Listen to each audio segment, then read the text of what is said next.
Hi everyone, lecture 7, part 1.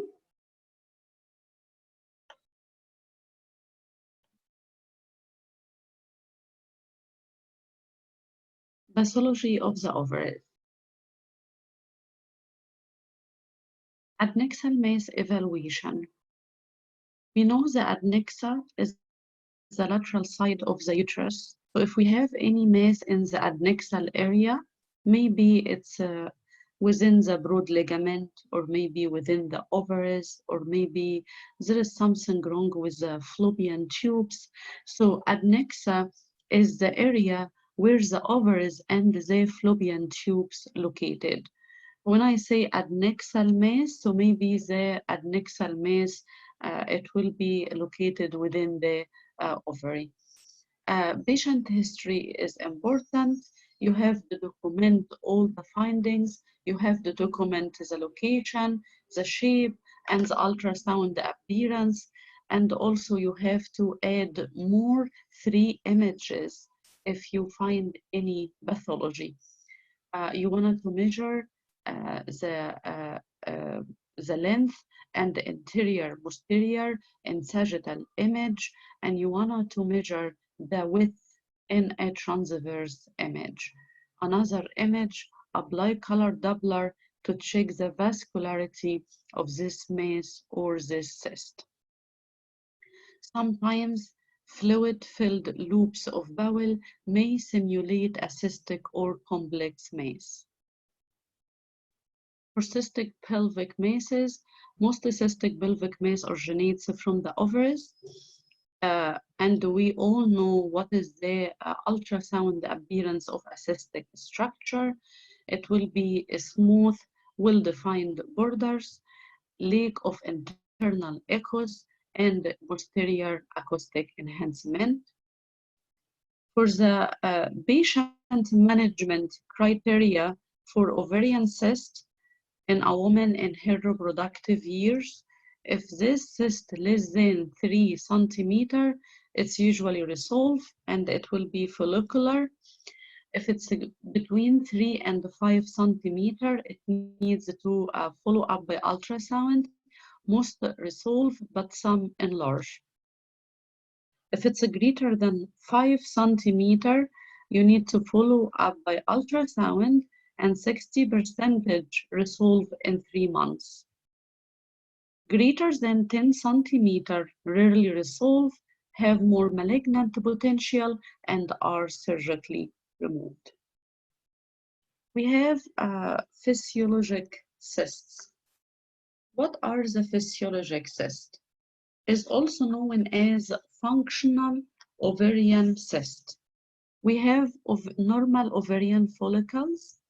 We have follicular cyst, corpus luteum cyst, and next it will be hemorrhagic cyst. Please add this one, hemorrhagic cysts. And number 5, it will be theca lutein cysts. I'm gonna write down for you what are the physiologic or functional ovarian cysts.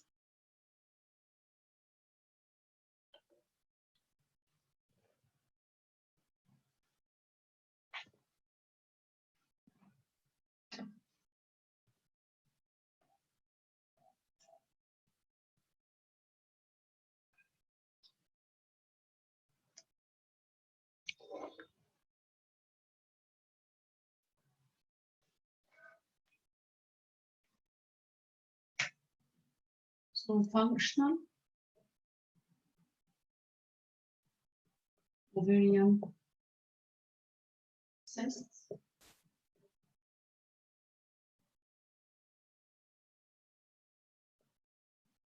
Why it's called physiologic or functional ovarian cyst? Because they arise from the normal function of the ovary. So they result from the normal function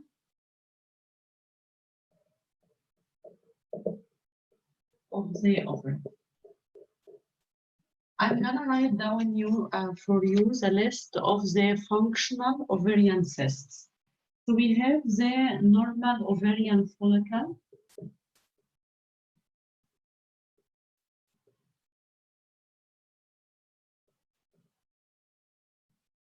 We have the follicular cyst.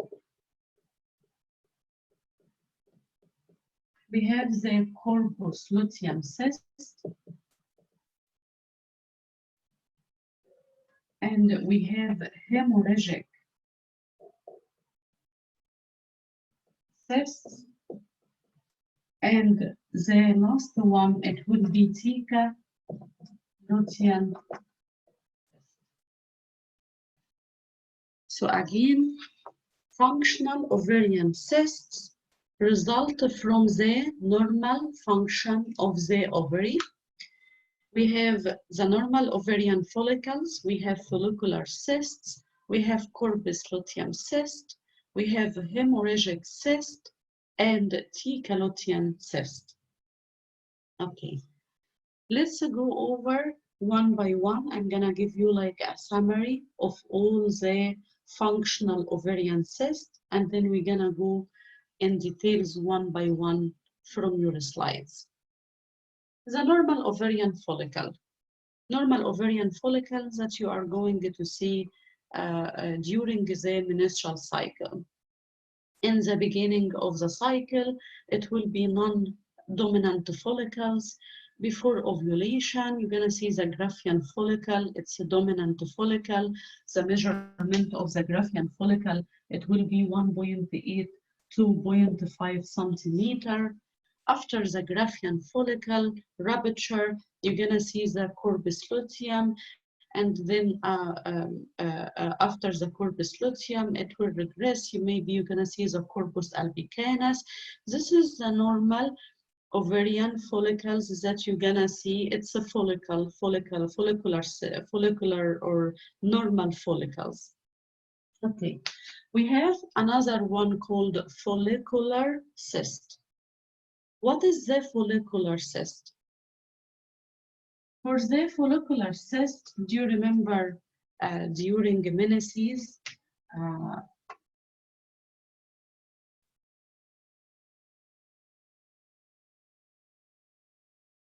do you remember what happened each month?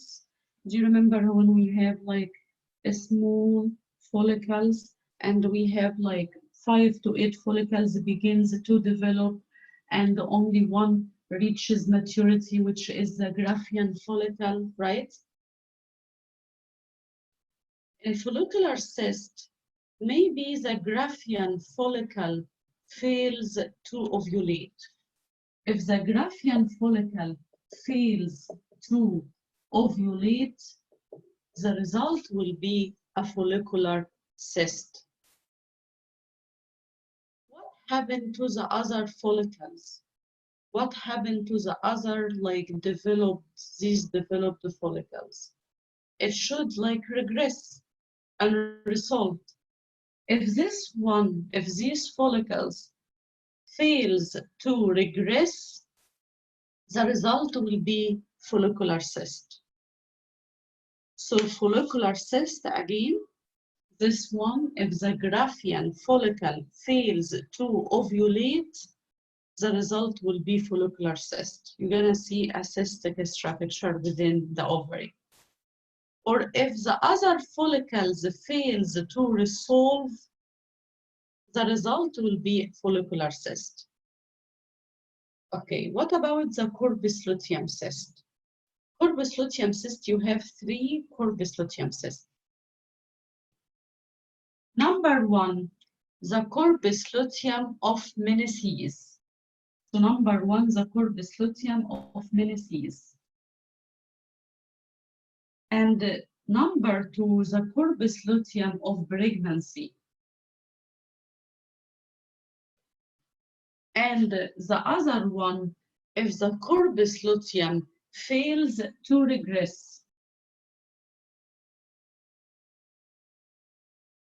it will be a corpus luteum cyst. Let's explain what is the corpus luteum of menses, what is the corpus luteum of pregnancy, and what is the corpus luteum of if fails to regress.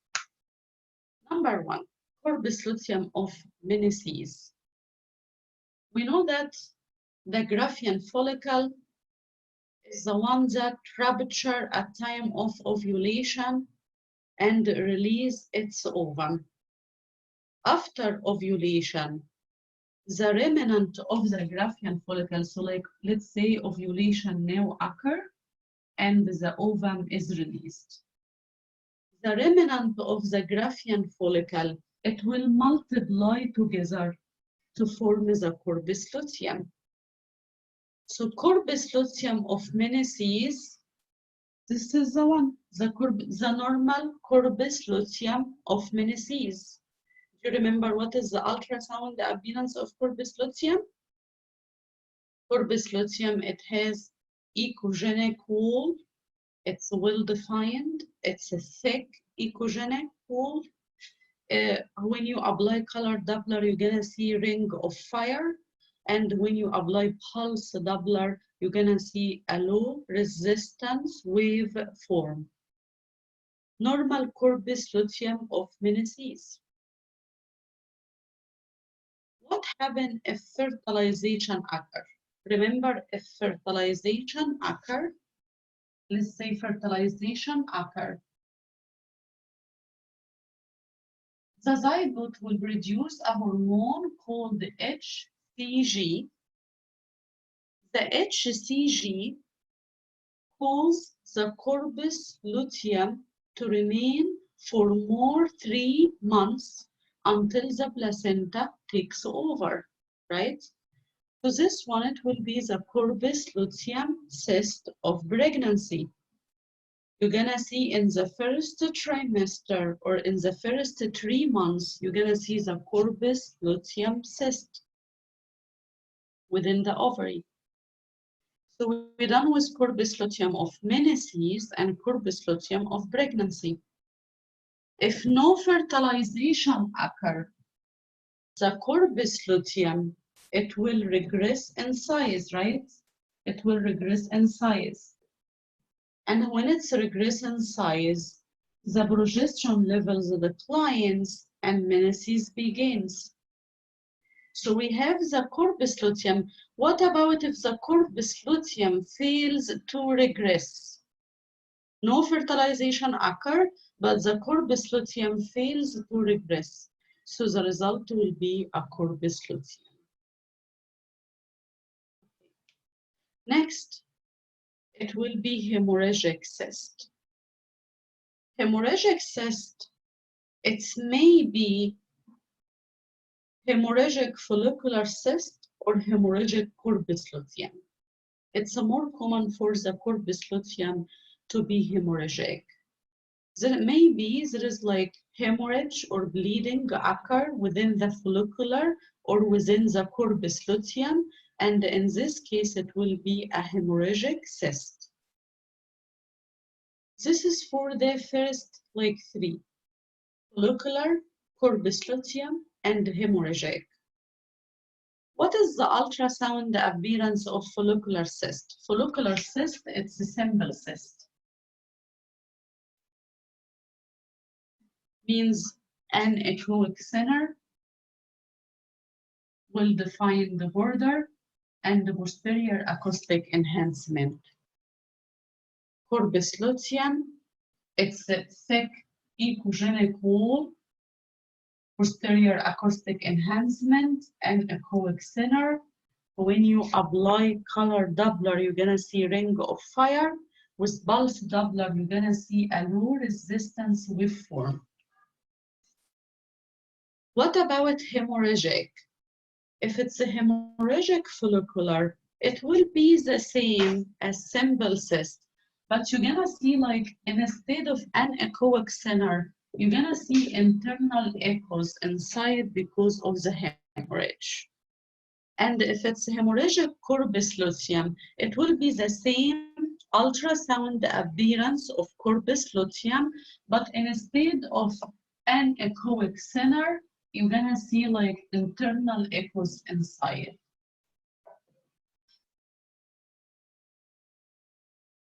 Follicular cyst, corpus luteum, hemorrhagic is usually unilateral.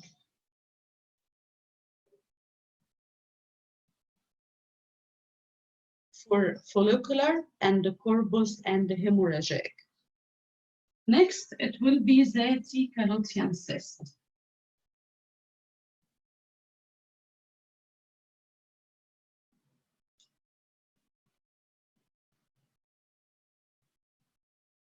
So again, if I wanted to compare between follicular and corpus and hemorrhagic,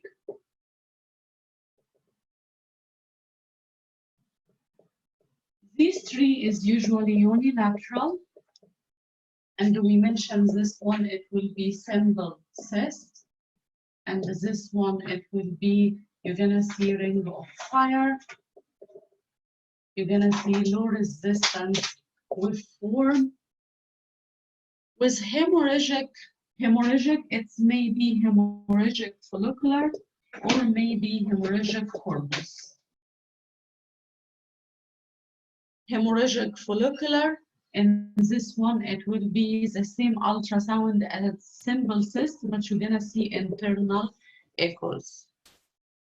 And the corpus luteum, it will be the same ultrasound, the appearance of corpus luteum, but you're gonna see internal echoes because of the hemorrhage. What about theca lutein cyst? Theca lutein cyst. Theca lutein cyst is usually bilateral. And the theca lutein cyst is the largest functional ovarian cyst.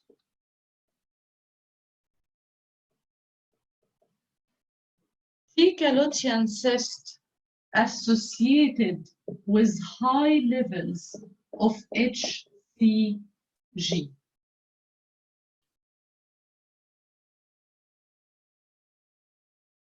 In HCG, high levels of HCG, if you have in your blood high levels of HCG, you're gonna see within your ovaries the theca lutein cyst. In which conditions you're gonna see high levels of HCG? I'm gonna write it down for you. Multiple gestation.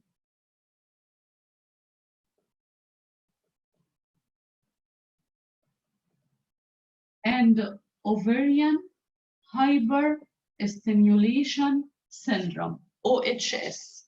Just for now, write it down like that, and we're gonna explain this condition in this lecture. And another one, which is gestational trophoblastic disease, GTD, gestational trophoblastic disease. HCG levels, it will be elevated with multiple gestation, with ovarian hyperstimulation syndrome, and with gestational trophoblastic disease. We are going to talk about these ones later. Theca lutein cyst, ultrasound appearance, it's bilateral. You're gonna see the ovaries, it will be enlarged. It's enlarged and it's multiloculated. So the ovaries, it will be enlarged.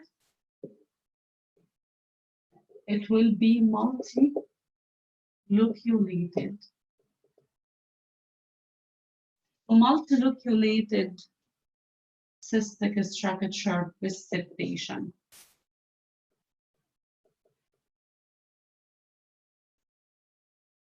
If you have a mass with no septation, this one called unilocular. It's only one. When you have like septation, it's like divided this structure to lobules, you see, or loops. So it's in this case, it will be multiloculated. This is the difference between unilocular and multilocular. But in case of T. calotian cyst, the two ovaries, it will be multiloculated with septation. This is for the summary of functional ovarian cyst. Arise from the normal function of the ovary. Okay, something you have to keep in mind. If we have any cystic structure or any mass or neoplasms within the ovary, it may lead to ovarian torsion. We're gonna talk about this one, ovarian torsion. Of course, if we have any mass within the ovary, it will like put an equal weight on the organ and may lead to twisted. So the ovary will be twisted and may lead to ovarian torsion. Follicular cyst to corpus luteum, hemorrhagic, it's may rupture, and T. calotian cyst also may rupture. So complication, it's may rupture or may lead to ovarian torsion. This is the complications of the functional ovarian cyst or any mass within the ovary. It may lead to ovarian torsion. The ovaries will be like twisted on its vascular pedicle, on its vascular pedicles. And we are going to talk about this one in details in this lecture. So this is for the functional ovarian cyst. Let's see in your slides and the ultrasound images too.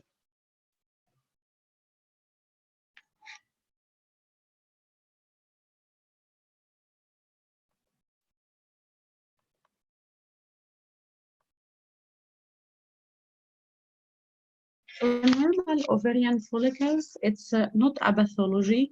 It's located on both ovaries, small anechoic structures, usually multiple, and dominant follicle reaches 2 to 2.5 centimeter, which is the Graafian follicle, before ovulation occurs. This transvaginal ultrasound image, sagittal image of the ovary, showing you the normal follicles within the ovary. You see the ovarian stroma, which is ovarian tissue, and you're gonna see like cystic structure, and this is the normal ovarian follicle. The ultrasound appearance of normal follicles, simple cyst. You see an echoic center and the posterior acoustic enhancement. Okay. Follicular cysts. Overdistension of a Graafian follicle that did not rupture. Remember, I told you if the Graafian follicle fails to ovulate, the result will be follicular cyst. What else? If the follicle that did not resolve, we mentioned like 5 to 8, 5 to 10 follicles begins to develop. Only one reaches maturity, and this one is the Graafian follicle. If the Graafian follicle fails to ovulate, the result will be follicular cyst. If the other follicles fails to resolve, the result will be follicular cyst.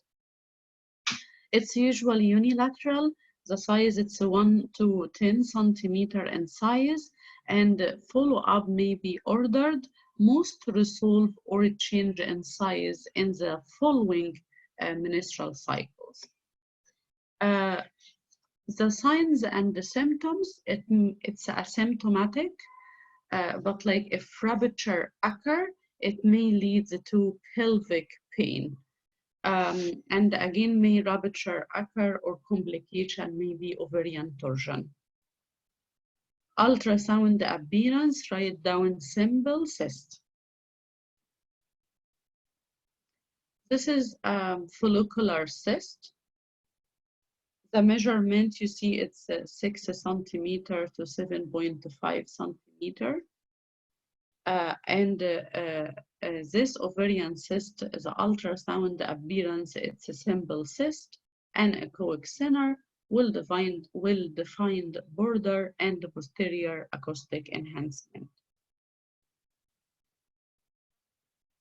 This is another follicular cyst. You see this is a transvaginal image of the ovary, one in sage and one in coronal. The same follicular cyst. You see how well-defined border and echoic center and the posterior acoustic enhancement. Another transvaginal sagittal image of the ovary. And in this one, look here in the this headline, hemorrhagic follicular cyst. So hemorrhagic follicular cyst, you see there is internal echo inside. Again, it's the same ultrasound appearance of follicular cyst, but you're gonna see internal echoes because of the hemorrhage.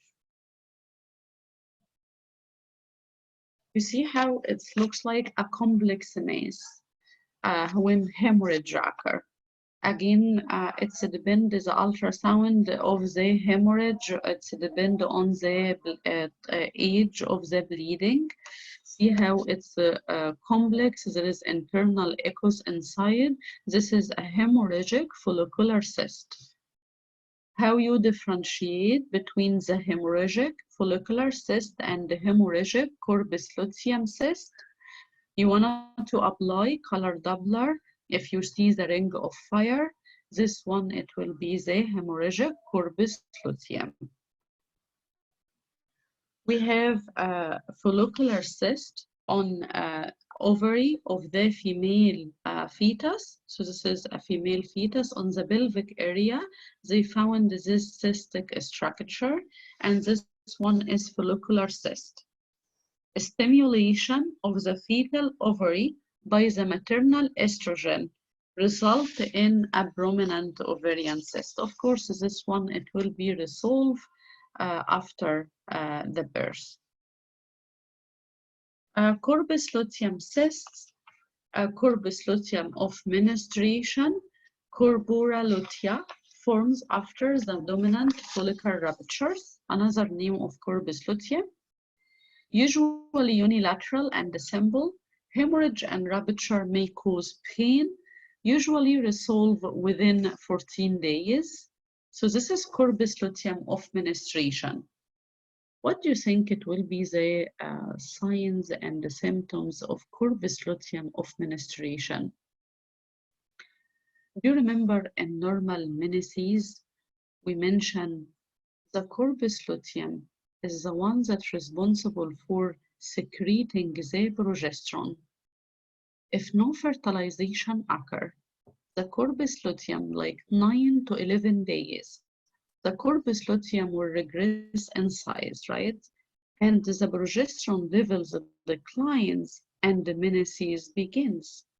The low levels of progesterone cause the spiral arteries to constrict, causing ischemia to the superficial layer, and the superficial layer sheds with menses. Think about it. If the corpus luteum of menses fails to regress, what will happen? If the corpus luteum of menses is still there, so the corpus luteum will still producing high levels of progesterone. So the result will be irregular menses. The menses, it will be late this month. Makes sense? Because the progesterone is still in high levels. So when the progesterone levels declines, it's causing the superficial layer to shed those menses. But in case of the corpus luteum fails to regress, the result will be irregular menses. The menses in this month, the period in this month, it will be late because you still have the corpus luteum within your ovary. Means the progesterone levels is still high. So the superficial layer does not shed because still we have high levels of progesterone. So corpus luteum of menstruation, and if the corpus luteum fails to regress, okay, and also the corpus luteum of pregnancy. Remains if fertilization occur, holds the pregnancy, produce progesterone, resolve between 10 and 16 weeks from last menstrual period. Rupture may cause pain. If you look here, this is the fundus, right? And this is the cervix area in a transvaginal image. And if you look here, you will see the corpus luteum. And this one is a hemorrhagic corpus luteum cyst within the ovary. You see the borders of the ovary, and this is ovarian tissue, and this is the corpus luteum. Hemorrhagic, because I see internal echoes inside.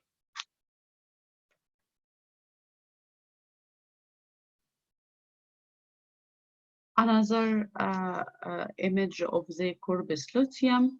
You see, like in a 2D image, you will not, and without like color Doppler, you cannot tell the difference between follicular and the corpus luteum, especially if it's a hemorrhagic. Hemorrhagic, it has internal echo and it will be complex in ultrasound appearance. Please write down in your notes, hemorrhagic corpus luteum cyst may mimic ectopic pregnancy. In ectopic pregnancy, you're gonna see the same ultrasound appearance. You're gonna see like adnexal mass, means mass in the adnexal area. And it's a complex and ultrasound appearance. And when you apply color Doppler, you're gonna see ring of fire, and you're gonna see low resistance waveform with pulse Doppler. Just write it for now. Later, when we talk about ectopic pregnancy, we're gonna talk about it more in details. But for now, we want to correlate everything together. Write down hemorrhagic corpus luteum cyst may mimic ectopic pregnancy.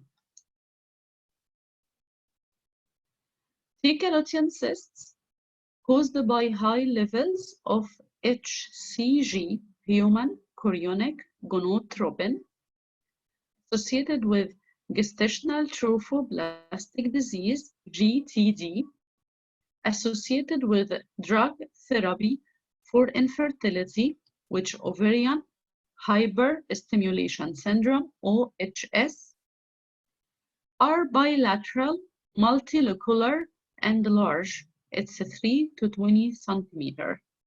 May persist 2 to 4 months after evacuation of molar pregnancy.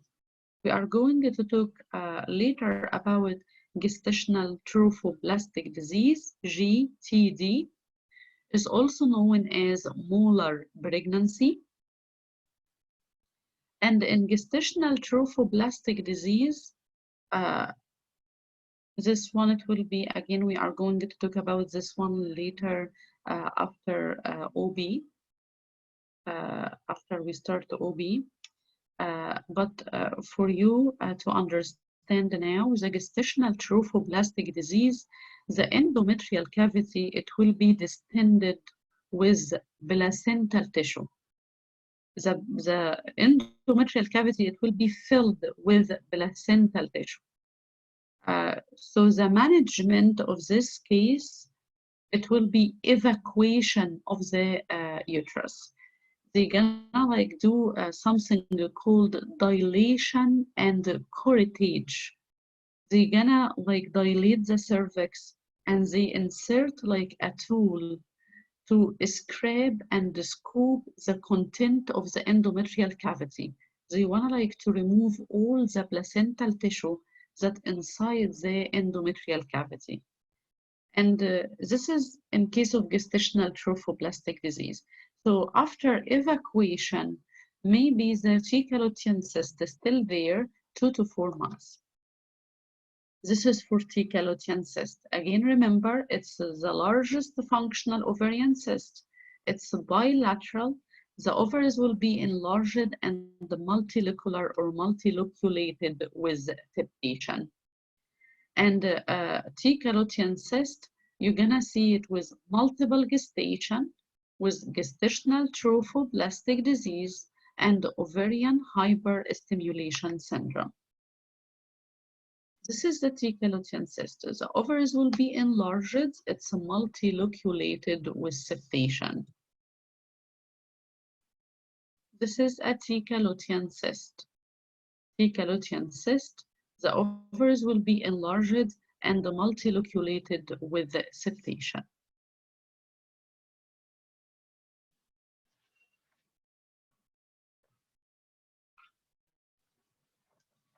Para-ovarian cyst, we talked about this one before in lecture number 4. It's not ovarian cyst, it's a rise in the broad ligament, difficult to determine of ovarian or para-ovarian. But again, in real-time scanning, you will be able to see the ovaries separate from the para-ovarian cyst. Can be small, up to 15 centimeter, do not regress or change with time. The para-ovarian cyst is not ovarian cyst, so it does not change in size in response to the hormones. Like, remember when we said the corpus luteum, it fails to regress, it will be still there within the ovary, but it may be resolved within the following menstrual cycle. The follicular cyst, the corpus luteum, the hemorrhagic follicular or hemorrhagic corpus luteum, it may regress in the following menstrual cycles because like there is a change occur in the hormones. But in para-ovarian cyst, does not it change with time, does not it change in response to hormones. Can be complicated by hemorrhage, torsion, rupture, or infection. One of the differential diagnoses, it's a serous cyst adenoma and endometrioma. Serous cyst adenoma, this is ovarian tumor. We are going to talk about this one in lecture 7. And endometrioma, it's a chocolate cyst. This one, it's a focal form of endometriosis. We're done with the functional ovarian cyst. Functional ovarian cyst, we have follicular, we have the corpus luteum, we have the hemorrhagic follicular or hemorrhagic corpus luteum, and we have the theca lutein cyst and the normal ovarian follicles. Now we are going to talk about ovarian torsion. Remember this one, it's a medical and surgical emergency. In ovarian torsion definition, it's a complete or incomplete rotation of the ovary on its vascular pedicle. Again, remember and keep in mind, any mass or any cystic structure within the ovary, it may put unequal weight on the organ and may lead to twist of the ovaries. The ovaries will be twisted. When the ovary is rotated or twisted on its vascular pedicle, what is the result? It will, number one, the result will be venous or lymphatic occlusion. So there is compromising the lymphatic and venous drainage. This will happen first. Compromising of the lymphatic and, look here, venous and lymphatic. This venous and lymphatic occur first. Compromise or occlusion of venous and lymphatic drainage. The result will be the ovaries will be very, very large. It will be edematous. Next, there is cut of blood supply to the ovary. So arterial occlusion occur next. So number one, after the ovary is twisted on its vascular pedicle, venous and lymphatic occlusion occur first, the ovaries will be like edematous and enlarged. And after that, there is arterial occlusion occur or cut off the blood supply to the ovary.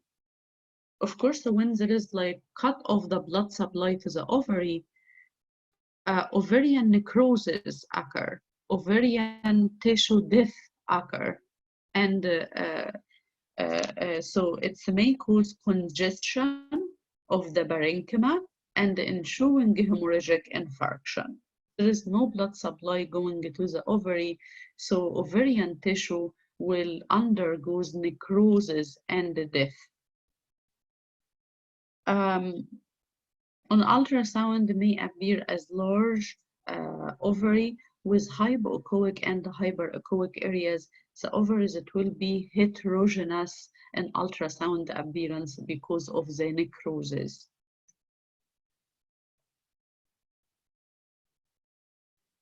It's most common in childhood or women less than 30 years of age. And the signs and symptoms, it will be acute onset of pelvic pain. Please write down unilateral severe pelvic pain. Will be unilateral. It's usually unilateral, and it's severe pelvic pain. Nausea, vomiting, and also fever. Fever will occur with ovarian torsion. I'm gonna add like a few sentences to most common in childhood or women less than 30. Write down with, and I'm gonna write down for you.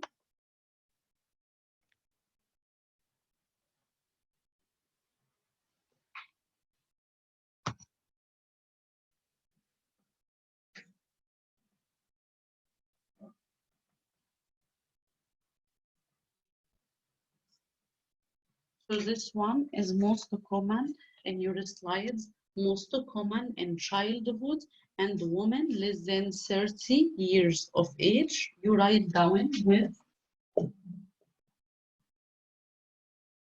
number 1, mobile adnexa. Number 2, with ovarian cyst or mass.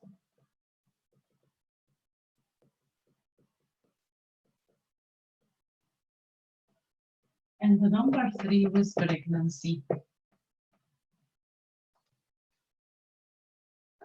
Do you remember the ligaments? What is the meaning of mobile adnexa? Mobile adnexa means loose ligaments. Because of the loose ligaments. You know, we have the ovarian ligament. In case of ovarian ligaments, we have ovarian ligament, we have the mesoovarium, we have the suspensory. If these ligaments are loose,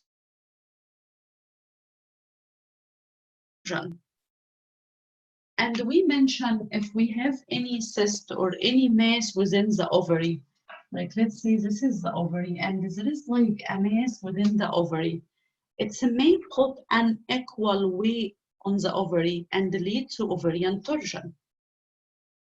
With pregnancy, especially in the first 3 months, we have the corpus luteum. And any cystic structure or any mass within the ovary, it may lead to ovarian torsion. So maybe the cause, it will be a loose ligament, ovarian cyst or mass, or during pregnancy, it's maybe ovarian torsion occur. I'm gonna, if you go over the signs and the symptoms, look here, I asked you to write unilateral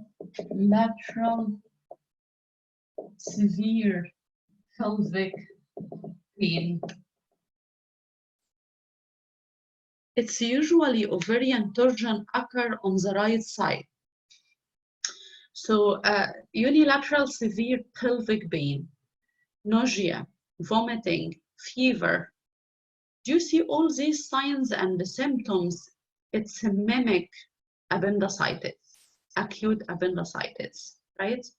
The patient will have fever, will have pain, will have nausea, vomiting. It's unilateral on the right side, unilateral severe pelvic pain. And the ovarian torsion is most commonly to occur on the right side. So signs and the symptoms of ovarian torsion, it's a mimic clinically. Clinically means the signs and symptoms or clinical findings.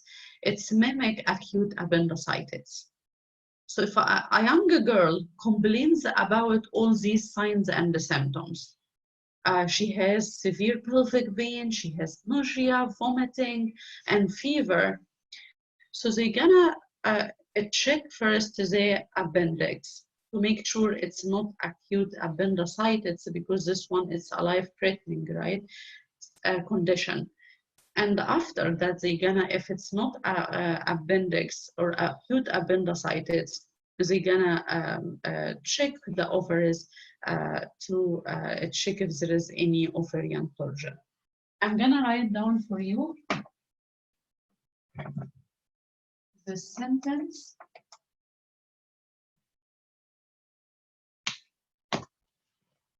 So right-sided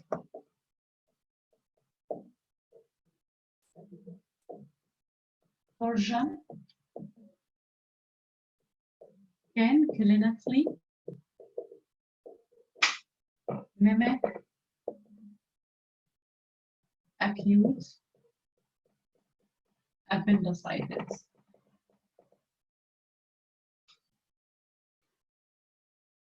And write down torsion typically involves not only the ovary, but also fallopian tubes. So sometimes it's not only the ovary that will be involved in the torsion, and also the fallopian tube. It may be demonstrate torsion. Is the ipsilateral. So if it's the right ovary, so maybe the right fallopian tube, it will be twisted too. I'm gonna write down for you more. Write down, this is very important, the right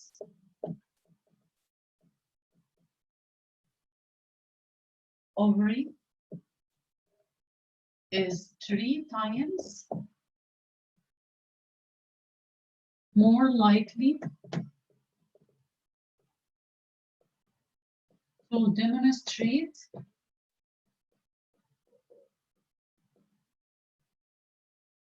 torsion than the left. And remember, it's usually associated with a mass. The right ovary is 3 times more likely to demonstrate torsion than the left, usually associated with a mass. Okay, I'm gonna write down for you the ultrasound, the appearance of ovarian torsion.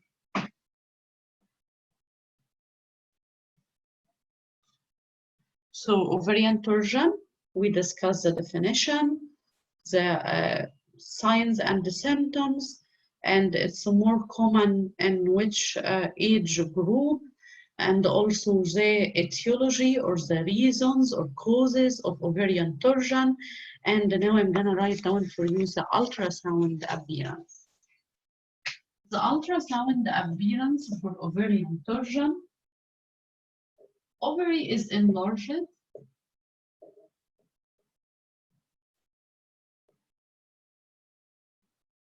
It will be heterogeneous in ultrasound appearance and heterogeneous.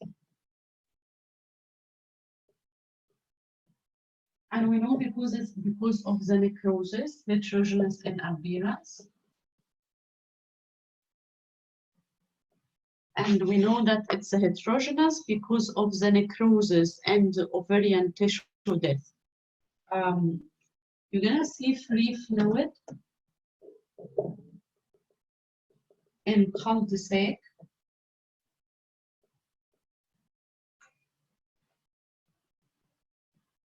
Color Doppler and the spectral Doppler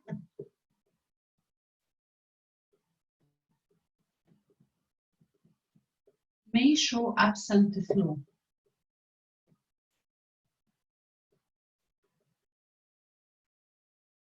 In the affected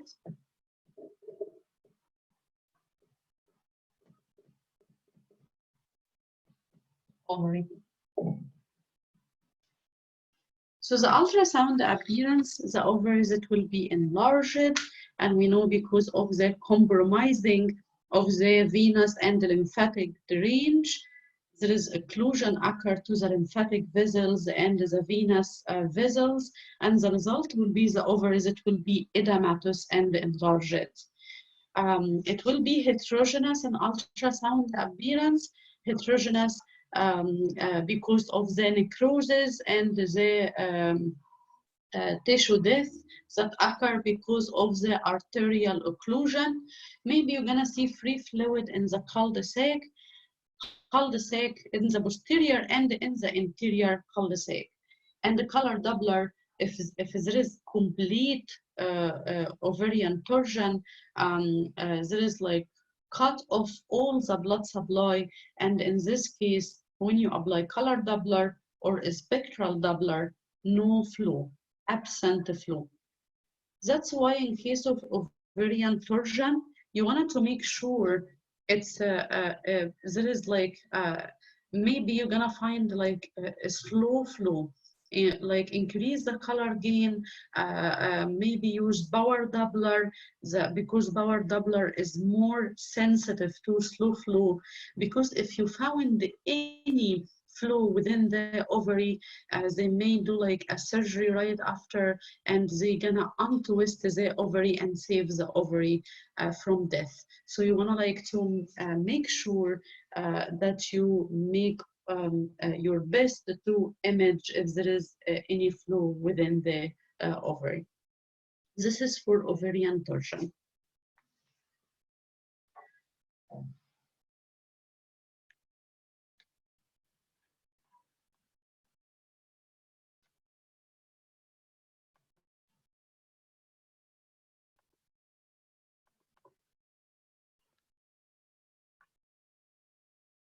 If you look here to the transvaginal sagittal image, or this is a coronal, it's a coronal. See how the ovaries in coronal is very, it looks like a sage. See transverse right ovary. You see it's in a coronal view of the ovary. The ovaries, it's enlarged, it will be heterogeneous. It's a complex in ultrasound appearance because of the cut of the blood supply that lead to ovarian tissue necrosis. And you see there is like fluid here, and again the ovaries is heterogeneous in appearance, and in the comment that in your slides it said there is no flow was demonstrated using a color Doppler. They apply color Doppler as they are trying to see if there is any flow within the ovary. There is no flow, there is absent flow. Of course, you are going to compare between the two ovaries. So this is the right ovary. You wanted to image the left ovary, apply color Doppler to the left ovary to compare between the vascularity. You are going to see that the left ovary, it's a vascular, there is vascularity in the ovarian hilum, within the ovary, and in the affected one, there is no flow or absent.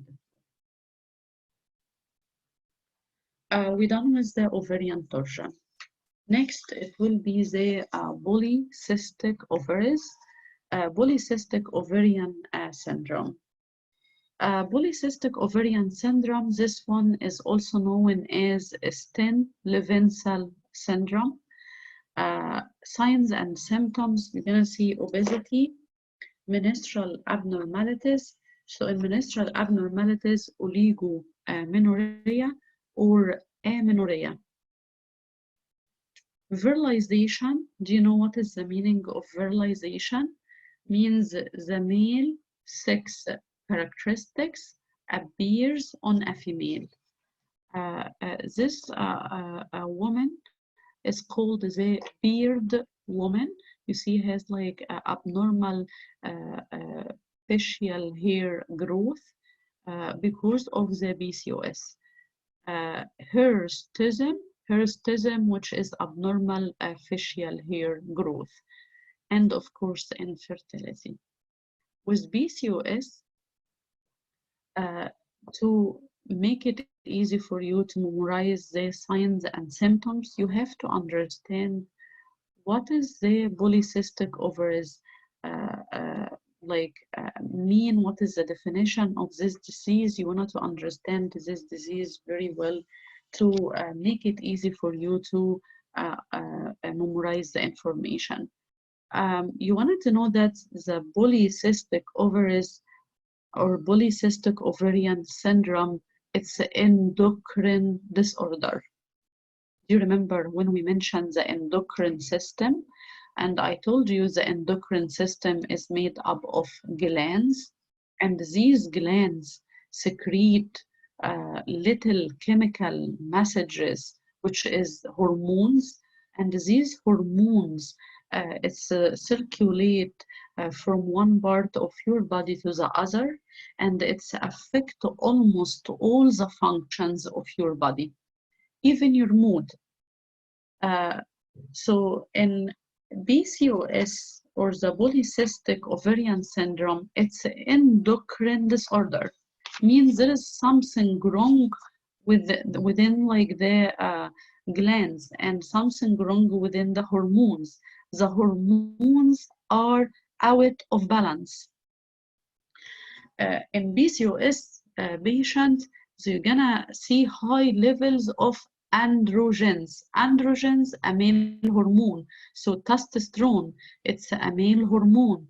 And this androgens or testosterone blocks ovulation. So in PCOS patient, they have, look here, infertility. It's a blocks ovulation.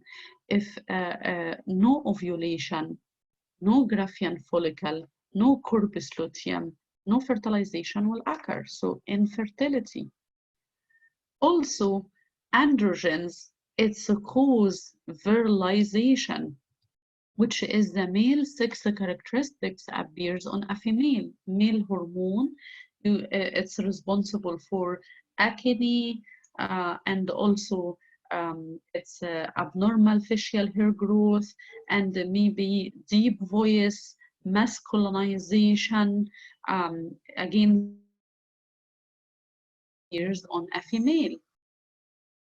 And of course, there's the menstrual abnormalities, amenorrhea, abscess or absence or no menses because of no ovulation occur, no corpus luteum, so no menses, or maybe oligomenorrhea. And also, you're gonna see high levels of estrogen. Remember, endometrial cancer, we mentioned the PCOS or dysfunctional uterine bleeding. In PCOS, they have high levels of estrogen, increase their risk for endometrial hyperplasia and endometrial carcinoma. There is abnormal levels of LH and FSH. The ultrasound appearance for PCOS, the ovaries may look normal, or maybe you're gonna see it's enlarged, it's bilaterally enlarged with multiple small follicles around the periphery of the ovary. And this one is called the string of pearls sign. I'm gonna write it down for you on the board. Look here for the PCOS, the ovaries, you're gonna see like non-dominant follicle in the periphery of the ovary. Another one, you see the ovaries will be enlarged bilaterally, and you're gonna see it's non-dominant follicles in the periphery of the ovary. You see how the ovaries, it has like non-dominant follicles. So you are not going to see the Graafian follicle or corpus luteum again because of the, there is like the hormones are out of balance. There is something wrong with the hypothalamus, with the anterior pituitary gland. Okay, I'm gonna write down for you the ultrasound sign with polycystic ovarian syndrome is called a string of pearls. And next, you have ovarian hyperstimulation syndrome. You don't have in your slides any information about that condition. I'm gonna write down for you like few sentences and few details about this condition. We are going to talk about this one later in details, but I'm gonna write down for you a few details you have to know in this lecture. Again, this is the PCOS. You see how the ovaries, it's enlarged. You're gonna see non-dominant follicle in the periphery of the ovaries. Another PCOS, you see the ovaries and the non-dominant follicles in the periphery of the ovaries. Okay. For ovarian hyperstimulation syndrome, please write down this information about the OHS.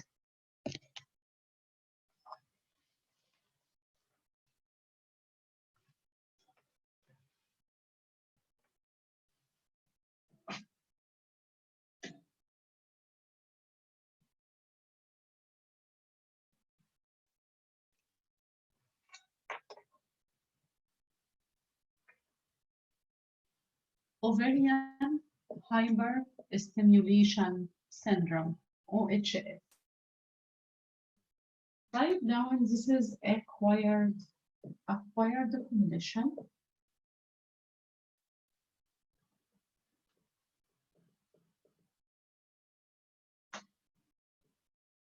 It occurs as a complication of ovulation induction.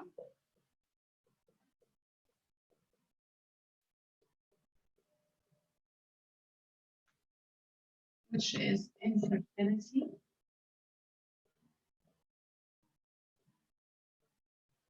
treatment. This one, it can be mild, moderate, and severe.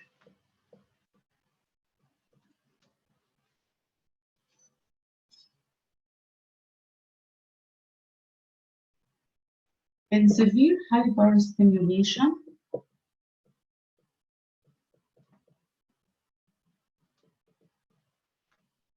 the patient will have like pelvic pain,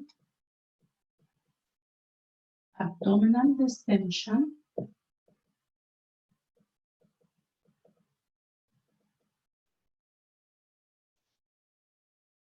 enlarged ovaries greater than 10 centimeters. You're gonna see the theca lutein cyst.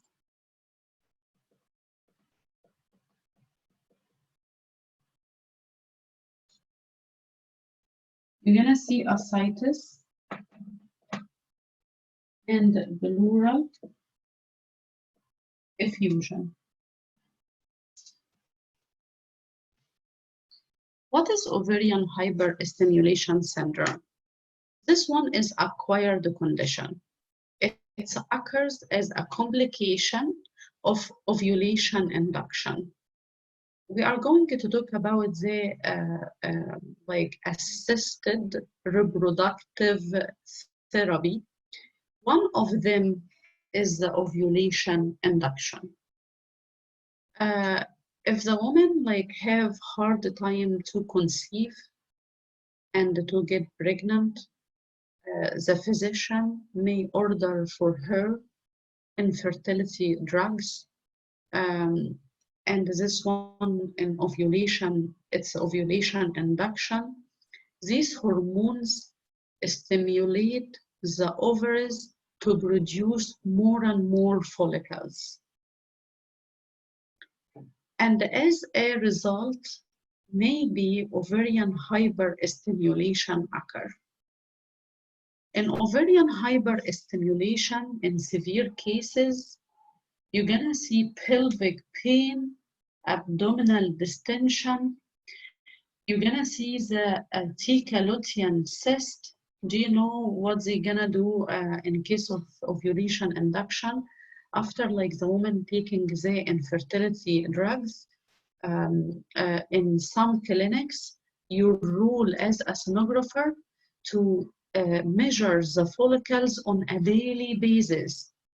You see, like once you see the Graafian follicle, you take the measurement, and the physician will order for the patient HCG injections.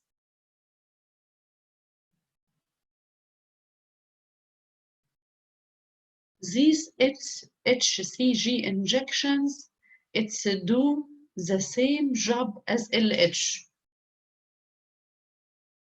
Do you remember what is the job of LH? Triggers ovulation. The HCG will trigger the ovulation. The patient may have enlarged ovaries and high levels of HCG. You're gonna see the theca lutein cyst. So the ovaries, it will be enlarged greater than 10 centimeter, and it will be like multiloculated with septation. And this is the theca lutein cyst. It's a bilateral condition. And also maybe ascites and pleural effusion will be the result because of the ovulation induction. This is a complication of ovulation induction. All of that may happen because of this assisted reproductive therapy and disease infertility drugs. Treatment, stop the infertility drugs. The patient have to stop the infertility drugs right away if the patient have all these complications. This is the ovarian hyperstimulation syndrome. This is for the ovarian hyperstimulation. In PCOS, I told you I'm gonna write down for you the sign, the ultrasound sign. It will be string those. The PCOS, you're gonna see like the ovaries, it has like non-dominant follicles in the periphery of the ovary, and this one called a string of girls. Okay, I'm gonna stop this part here after the ovarian hyperstimulation syndrome, and I'm gonna record for you as a other part. Let me like review a summary for all this part of the lecture. We mentioned we have the functional ovarian cysts. For functional ovarian cysts, we have the normal follicles. We have the follicular cyst, and we have the corpus luteum cyst, and we have the hemorrhagic,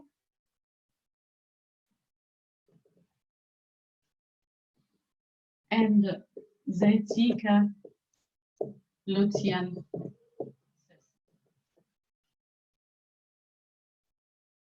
and this is for the functional ovarian cyst. We talk about ovarian torsion. We talk about ovarian hyperstimulation syndrome. We talk about the PCOS. And we talk about also the para ovarian cyst.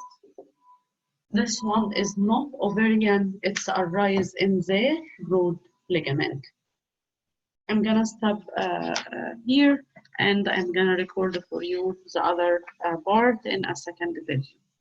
Have a good one.